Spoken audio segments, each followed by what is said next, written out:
নমস্কার বন্ধুরা, আর ইন্টারমিডিয়েট চ্যানেলে আপনাদের স্বাগতম। আপনারা দেখছেন আর ইন্টারমিডিয়েট চ্যানেল, যেখানে আপনারা পূর্ণিমা, অমাবস্যা, একাদশী ও নানান ভিডিও দেখতে পাবেন। আজকে আমরা এই ভিডিও থেকে জেনে নেওয়ার আগে ভিডিওটি লাইক করুন এবং চ্যানেলটি সাবস্ক্রাইব করুন সবার আগে নতুন ভিডিও দেখার জন্য। চলুন বন্ধুরা, আজকের ভিডিওটি শুরু করা যাক। আজকে আমরা এই ভিডিও থেকে জানবো 1432 সালের বৈশাখ মাসের প্রথম একাদশী তিথি সম্বন্ধে।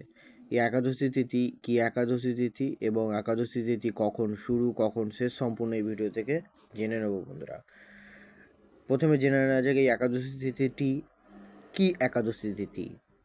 এই একাদশী তিথিটি হলো বড়ুতিথি একাদশী তিথি এবং এই একাদশী তিথি কখন শুরু, তারিখ ও সময় সম্পূর্ণ জেনে নেব বন্ধুরা। একাদশী তিথি শুরু, তারিখ ও সময় শুরু 9ই বৈশাখ অর্থাৎ ইংরেজি মাসের 23শে এপ্রিল বুধবার দিবা 11টা 42 মিনিট। এবার আমরা জানবো এই একাদশী তিথি শেষ কখন। একাদশী তিথি শেষ 10ই বৈশাখ অর্থাৎ ইংরেজি মাসের 24শে এপ্রিল বৃহস্পতিবার দিবা 10টা 3 মিনিট।